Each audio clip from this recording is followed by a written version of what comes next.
Pessoal, concluímos o estudo dos três elementos centrais da petição inicial. Se vocês me perguntarem assim, Jair, qual é a minha maior atenção ao analisar a petição inicial? É justamente a verificação do que a gente debateu sobre esse tripé, que são os elementos da ação: partes, causa de pedir e pedido. Se isso estiver ok, possivelmente a gente não vai ter um problema sério na nossa relação processual e essa petição vai estar habilitada a uma solução meritória revelada nos pedidos que foram aí deduzidos. Mas não são só esses requisitos. O código traz um conjunto de 7 requisitos da petição inicial. A gente estudou esses três elementos centrais, já falamos da questão do juízo a que é dirigida, e a gente vai falar agora do valor da causa. Então, é o próximo elemento. O juiz faz toda causa terá um valor. Então, isso a gente vai encontrar no 291. A toda causa será atribuído valor certo, ainda que não tenha conteúdo econômico imediatamente aferível. Então já anota aí, eu tenho que olhar se a parte atribuiu valor a essa causa. Se não atribuiu, vai ter que determinar a emenda para que faça essa atribuição. Ela é aleatória, Jair? Por óbvio que não. Se a gente olhar no artigo 292 e esses diversos incisos, eles vão apontar em situações específicas qual é o valor da causa. Mas ele tem uma premissa inicial que a gente nunca vai poder se desgrudar dela como foco.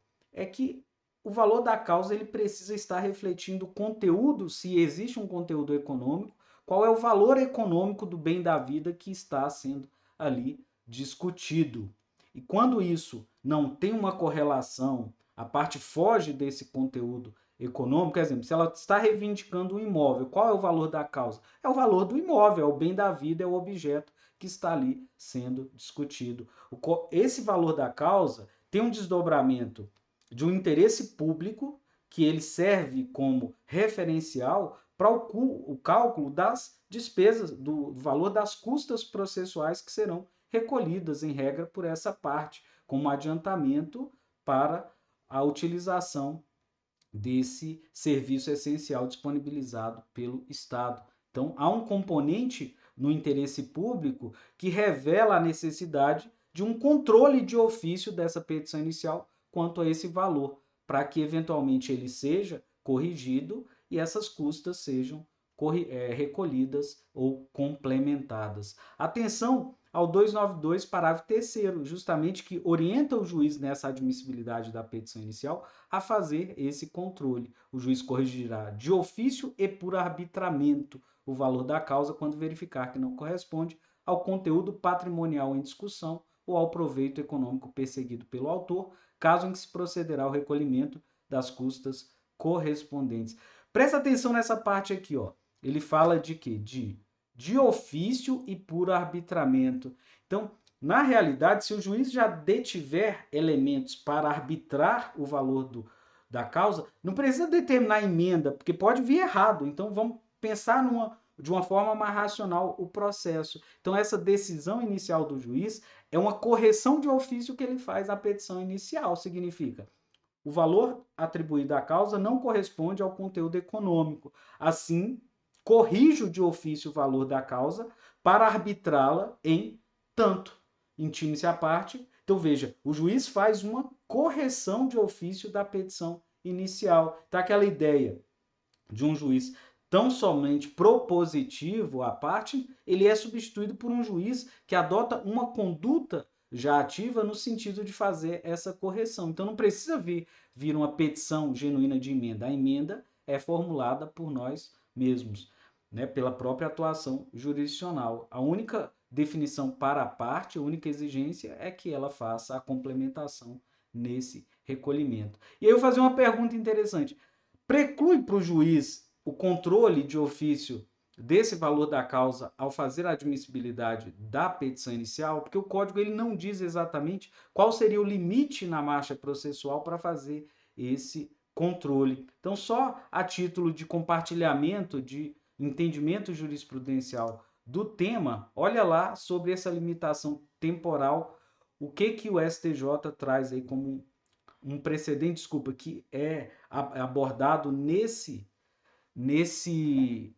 artigo, que eu trago aqui, inclusive, o caminho para fazer essa consulta.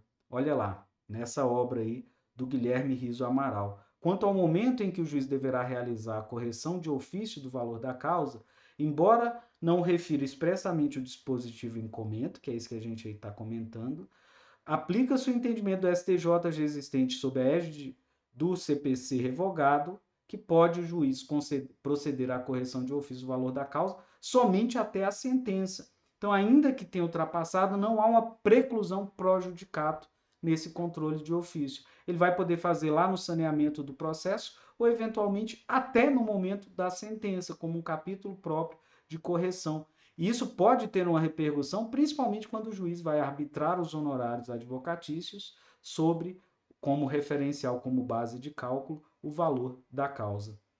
Então, para superar, há uma lacuna legislativa, mas há precedente do STJ, reafirmado aí por esse autor, de que não haveria preclusão no juízo de admissibilidade.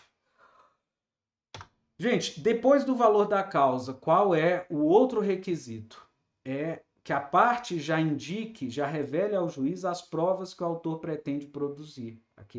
Aquele relacionado aos fatos que ele está alegando, as provas que pretende. Aí a gente tem que lembrar de uma questão importante.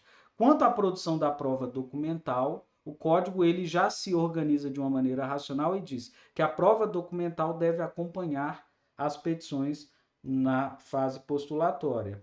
Então, os documentos que provam os fatos constitutivos do direito do autor devem vir instruindo a sua petição inicial, e os documentos que provam fatos impeditivos, extintivos ou modificativos alegados pelo réu na contestação, a rigor devem vir com a sua contestação.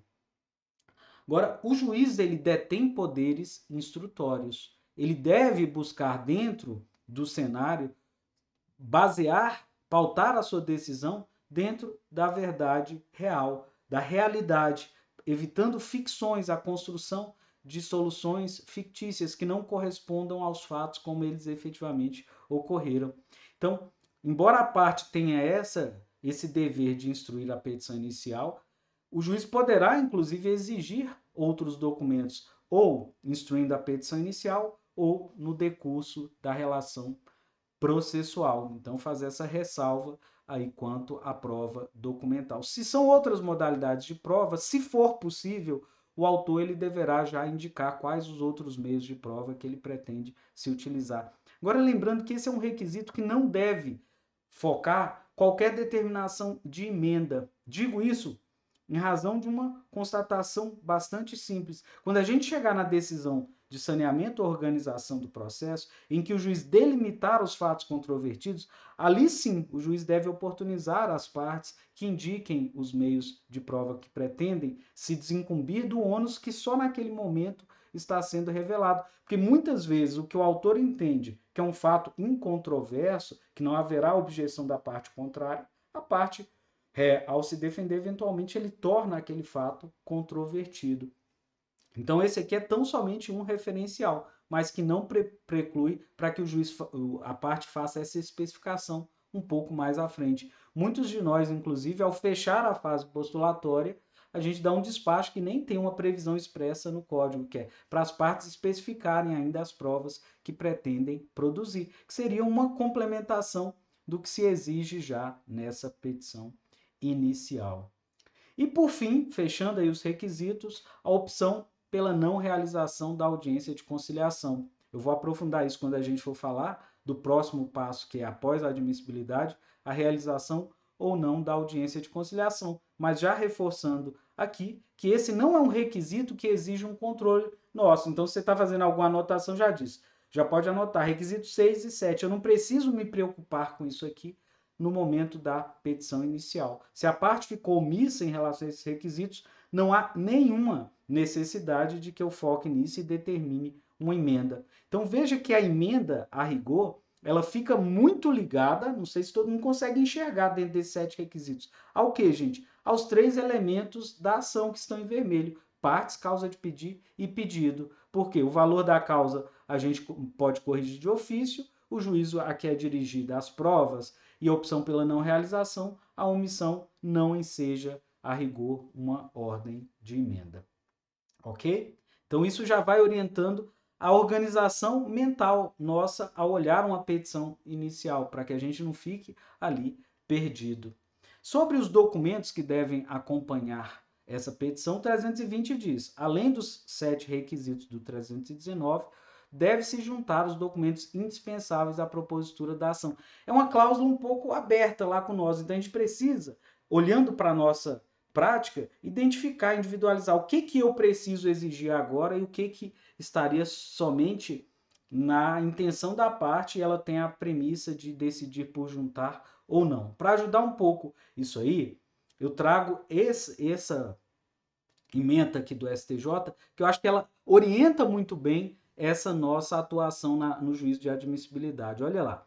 Os documentos indispensáveis à propositura da ação e que devem ser instruídos com a inicial são aqueles que comprovam a ocorrência da causa de pedir, então são documentos fundamentais sobre a narrativa fática, e, em casos específicos, os que a própria lei exige, como da substância do ato que está sendo levado à apreciação, que são os documentos substanciais. Fazendo assim uma dissecação melhor disso aí, a gente vai olhar sobre o foco dos 3 elementos da ação, que documentos seriam esses indispensáveis nesse contexto? Primeiro, em relação às partes, se você for fazer um checklist, primeiro, os documentos de identificação para correta qualificação. Pessoa física ou natural, o documento de identidade, se é uma pessoa jurídica, o ato constitutivo, ou outros elementos que individualizem e identifiquem a parte. Segundo, sobre o pressuposto processual da capacidade da parte. A gente precisa atentar-se aos documentos da capacidade de estar em juízo. Então, se é assistência ou é representação, se é curatela, o termo de curatela, se é um espólio, o inventariante, a nomeação do inventariante como seu representante, se ele está com o procurador, a procuração, se ele atua na condição de mandatário, se é síndico, a autorização para a representação do condomínio, por aí vai. Ou seja, são elementos que a gente vai poder aferir se a parte regularmente está em juízo. Seguindo, capacidade postulatória.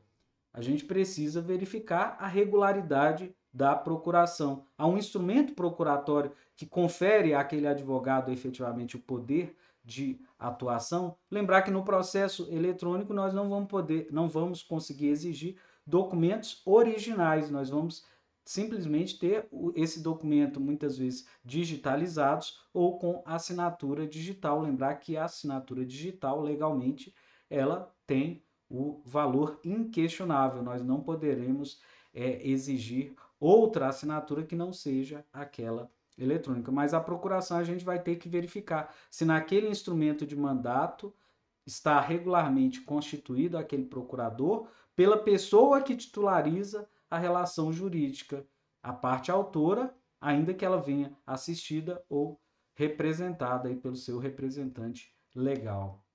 O que mais em relação às partes? A prova para obtenção eventual de prioridade de tramitação. Então, dentro daquelas situações de prioridade, exemplo, idoso, doença grave, ele tem que trazer a prova para obtenção desse benefício. Então, esse é um checklist que a gente precisa fazer no momento de olhar a documentação. E aí vem a questão também da hipossuficiência da parte autora. Se ela argue a sua hipossuficiência, a gente vai ter que exigir a declaração de hipossuficiência para a obtenção da gratuidade de justiça. E aí entra aquele debate jurisprudencial. Se essa declaração por si só ela é suficiente para a obtenção do benefício. Só para a gente fazer uma reflexão, eu trago aí esse acórdão, essa ementa de um acórdão do STJ. Olha lá, é assente na jurisprudência do STJ que a simples declaração de hipossuficiência da pessoa natural, e eu faço a ressalva que para a pessoa jurídica ela tem que efetivamente comprovar essa hipossuficiência, mas para a pessoa natural, ainda que dotada de presunção iuris tanto, então lembrar que essa declaração não tem uma presunção absoluta, a presunção dela é relativa. Mas mesmo sendo relativa, como regra, o STJ entende, isso é reafirmado prevalentemente no âmbito aqui do TJDF, que é suficiente para o deferimento do pedido de gratuidade. Quando não contrariada, ou seja, elidida, contrariada por outros elementos dos autos. Então a gente pode olhar o contexto da condição de hipossuficiência com outros elementos além da declaração. Agora precisam ser elementos objetivos que revelam uma condição da parte de recolher essas custas. Então essa corte, né, o STJ, rechaça a adoção única de critérios abstratos como renda mensal advinda dos proventos de aposentadoria, uma vez que eles não representam fundadas razões para a denegação da justiça gratuita. Mas a gente pode aliar o local onde a pessoa reside, a sua profissão, a sua renda, como elementos suficientes para contrariar aquela afirmação, porque a presunção da declaração de hipossuficiência não é uma prova absoluta para a concessão desse benefício. Então, a gente pode determinar a juntada, o juiz tem a autonomia de determinar a juntada de outros elementos e decidir, eventualmente, inclusive, pelo deferimento não da gratuidade, mas da possibilidade de um parcelamento no recolhimento. Então, há outras alternativas. Não é só o 0 ou o 100. Ele pode indeferir a gratuidade ou permitir, eventualmente, inclusive, o recolhimento de forma parcelada. Ok? Vamos lá. Agora, sobre a causa de pedir. Que documentos eu preciso me atentar na causa de pedir? Se a causa de pedir tem fundamentos de fato, por óbvio, olha lá, o 370 nos orienta. O juiz pode, de ofício, eu destaquei em vermelho, para dizer, desde a petição inicial, o juiz pode organizar o processo quanto à prova, determinar as provas necessárias ao julgamento do mérito. Então, se ele poderá fazer isso lá na frente, com muito mais razão, se o juiz entende que um documento é imprescindível, então a orientação para mim é muito objetiva nesse ponto. Se você não consegue julgar uma revelia sem um documento que você entende indispensável para você compreender o fato, nesse momento você deve individualizar qual é esse documento, que muitas vezes foi citado lá na narrativa na causa de pedir, e determinar a sua juntada. Em regra, são documentos de instrumentos que a lei considera indispensável à prova do ato. Exemplo, se a parte está discutindo sobre direito imobiliário e ela alega um direito de propriedade sobre o bem, a certidão atualizada da matrícula do imóvel para a gente verificar, porque a transmissão da propriedade imobiliária se revela no registro imobiliário, eu entendo que é um documento imprescindível. Eu não vou poder partir na minha decisão de uma presunção de que ele é proprietário desse bem. Então é um documento que eu considero indispensável à prova dessa propriedade imobiliária. E outros documentos escritos comprobatórios da relação jurídica e da violação do direito. Inclusive que isso vai ter um reflexo na aferição da legitimidade do interesse processual. Exemplo, ele está buscando a nulidade de um contrato, de uma cláusula contratual. É indispensável a juntada desse contrato para que o juiz tenha o acesso ao conteúdo daquela cláusula para que ele possa efetivamente, primeiro, identificar se existe a relação contratual e se aquela cláusula efetivamente ela padece ou não de alguma nulidade. Isso traz um reflexo também na aferição da legitimidade. É nesse momento que o juiz vai verificar se as partes que estão ali no polo ativo e passivo são aquelas que titularizam a relação contratual, porque a parte pode ter feito alguma confusão e também revelar eventualmente o interesse processual na obtenção daquele provimento, ou seja, é útil, é necessário ao que ele pretende, esse documento muitas vezes poderá permitir o juiz, mesmo aplicando a teoria da acessão, fazer essa identificação. E por fim, a gente vai ter agora os elementos, a exigência do recolhimento das custas iniciais. Lembrar que não é suficiente para o recolhimento aquele comprovante de agendamento. O juiz pode até admitir a petição inicial, mas ressalvando que a parte deverá, no prazo, em um prazo concedido, juntar o comprovante do efetivo recolhimento, tendo em vista que o agendamento é insuficiente para essa prova. A gente deve também fazer uma conferência se aquela guia que está sendo apresentada é efetivamente daquele processo, porque a gente não pode desprezar muitas vezes o equívoco não intencional do advogado de usar uma guia que ele recolheu para outro processo, ou até intencional, de tentar burlar o sistema, fazendo ali a vinculação de uma guia que não foi recolhida para aquele processo, para evitar, principalmente os advogados que fazem